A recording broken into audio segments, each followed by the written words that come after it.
Hello friends, कैसे हैं आप सब। आज हम कूलाम के नियम को लेकर आए हुए हैं और इस तरह समझेंगे कि कभी नहीं भूलेंगे। और आपका स्वागत है इस खूबसूरत चैनल पीसीएम वाला कुशल में। और हम कूलाम के नियम को समझते हैं। पहले मैं आपको पढ़ के सुना देता हूँ और फिर इसको समझाता हूँ। तो इसमें लिखा है, कूलाम ने दो बिंदु आवेशों के मध्य लगने वाले वैद्युत बल को ज्ञात करने के लिए एक नियम दिया जिसे कूलाम का नियम कहते हैं। और ये कूलाम का नियम जैसा कि दिया हुआ है, दो बिंदु आवेशों के मध्य लगने वाला वैद्युत बल दोनों आवेशों के गुणनफल के अनुक्रमानुपाती तथा बीच की दूरी के वर्ग के व्युत्क्रमानुपाती होता है, जिसे कूलाम का नियम कहते हैं। तो कूलाम का नियम क्या कहता है? कूलाम का नियम दो चार्ज पार्टिकल के मध्य लगने वाला वैद्युत बल अर्थात आकर्षण अथवा प्रतिकर्षण बल के माप को बताता है। तो कूलाम ने दो बिंदु आवेशों और इन दो बिंदु आवेशों में भी एक गंभीर रहस्य छुपा है कि दो बिंदु आवेश कब होंगे आवेश। तो दो बिंदु आवेश तब आवेश होंगे जब दो बिंदु आवेश तब आवेश कहलाए जाएंगे जब उनका आकार अर्थात उनका डायामीटर का साइज, उनके बीच की दूरी, जिस दूरी पर वे रखे हुए हैं उनके बीच की दूरी से काफ़ी छोटे हों, तब उनके मध्य फोर्स लगेगा, नहीं अन्यथा नहीं लगेगा। तो बिंदु आवेश का मतलब क्या हुआ? दो आवेश बिंदु आवेश तब कहे जाएंगे जब उनके बीच की दूरी जैसे दो चार्ज पार्टिकल ये हमने लिए, इन दो चार्ज पार्टिकल्स के बीच की दूरी सपोज दैट हमने r ली, इन दो चार्ज पार्टिकल्स के बीच की दूरी r ली और इनका कुछ साइज है और इनका कुछ साइज है। यदि इनका साइज इन दोनों की बीच की दूरी से बड़ा है तो उनके मध्य फोर्स नहीं लगेगा, वे बिंदु आवेश नहीं कहलाएंगे।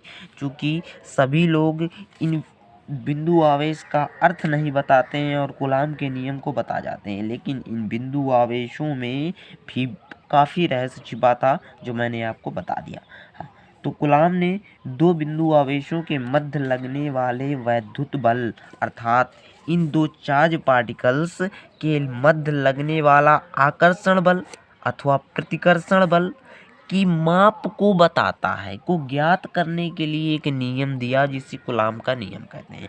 अब हम समझते हैं कूलाम का नियम क्या कहता है। दो बिंदु आवेशों के मध्य लगने वाला वैद्युत बल अर्थात इन दोनों आवेशों के मध्य लगने वाला वैद्युत बल अर्थात आकर्षण अथवा प्रतिकर्षण बल दोनों आवेशों के गुणनफल के अनुक्रमानुपाती अर्थात इन दोनों आवेशों के गुणनफल के अनुक्रमानुपाती होता है। अनुक्रमानुपाती का अर्थ होता है यदि कोई एक राशि बढ़ रही है तो दूसरी राशि भी उतनी ही बढ़ेगी। सपोज दैट फर्स्ट अनुक्रमानुपाती सेकंड का अर्थ है कि अगर फर्स्ट को हमने 5 सेंटीमीटर बढ़ाया तो सेकंड भी अपने आप 5 सेंटीमीटर बढ़ जाएगी यदि इनके बीच लगा हुआ है अनुक्रमानुपाती का चिन्ह।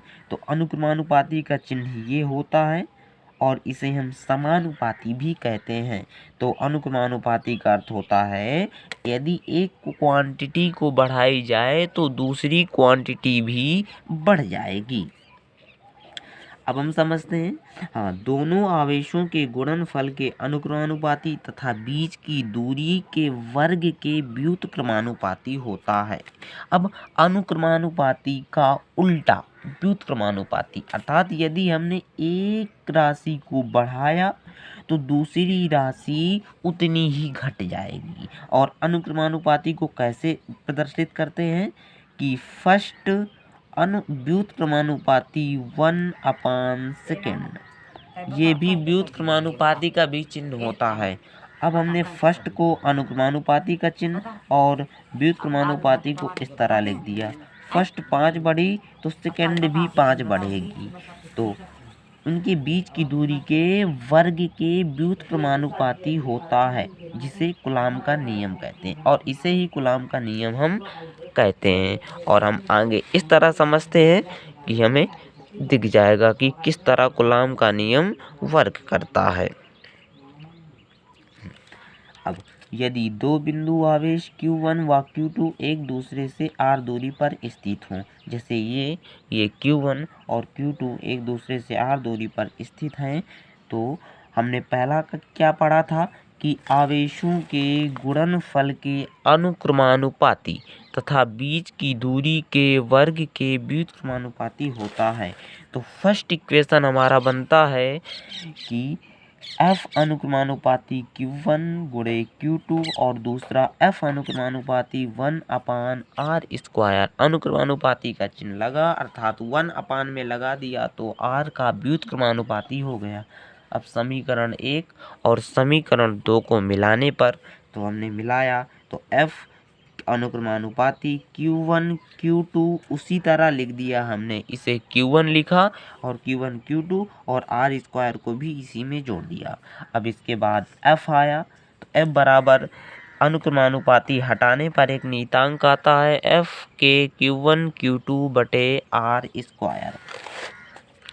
अब हम यहाँ समझते हैं कि किस प्रकार यह वर्क करता है, किस प्रकार यह अनुक्रम, जहाँ के एक अनुक्रमानुपाती नियतांक है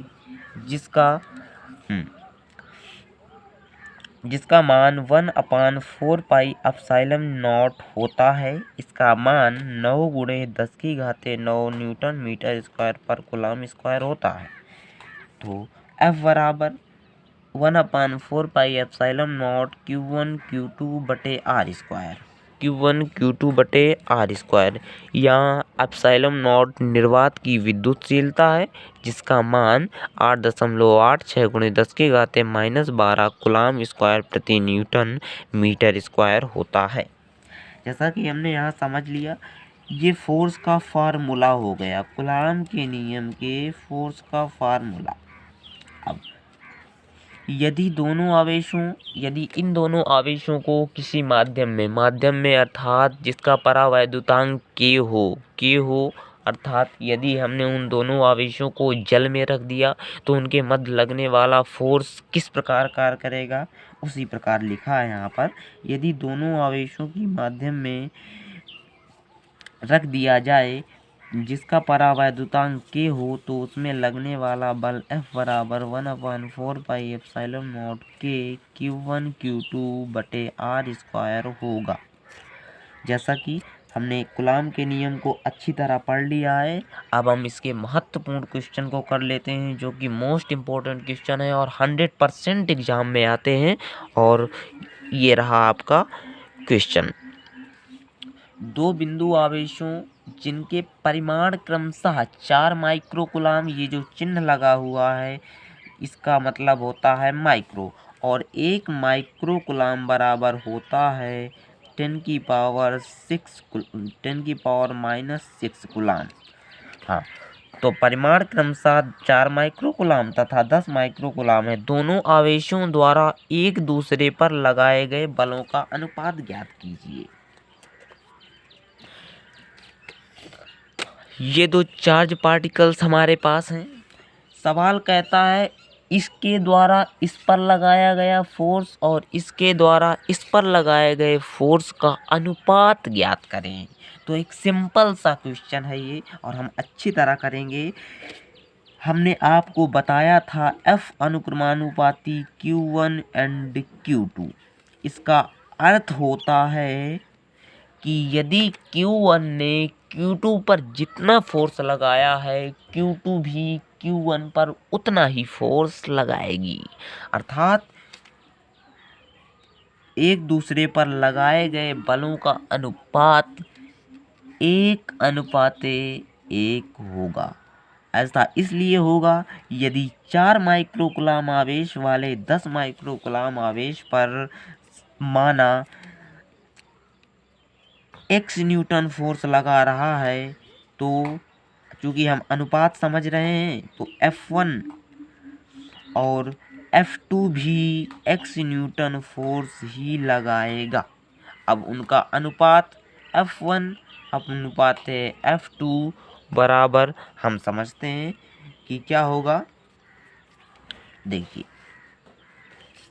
ये F1 लगा x न्यूटन, F2 लगा x न्यूटन, तो F1 बटे x2 x न्यूटन बटे x न्यूटन दोनों कैंसिल और 1 बटे 1 आ गया। इसे हम 1 अनुपात 1 कहेंगे क्योंकि F1 अनुपात F2 इज इक्वल टू 1 अनुपात 1।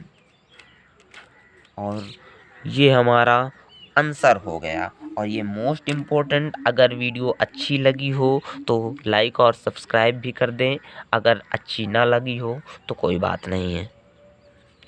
जैसा कि मैंने आपको देखिए कूलाम के नियम को स्पष्ट समझा दिया है। दो बिंदु आवेशों के मध्य लगने वाला वैद्युत बल दोनों आवेशों के गुणनफल के अनुक्रमानुपाती तथा बीच की दूरी के वर्ग के व्युत्क्रमानुपाती होता है, जिसे कूलाम का नियम कहते हैं।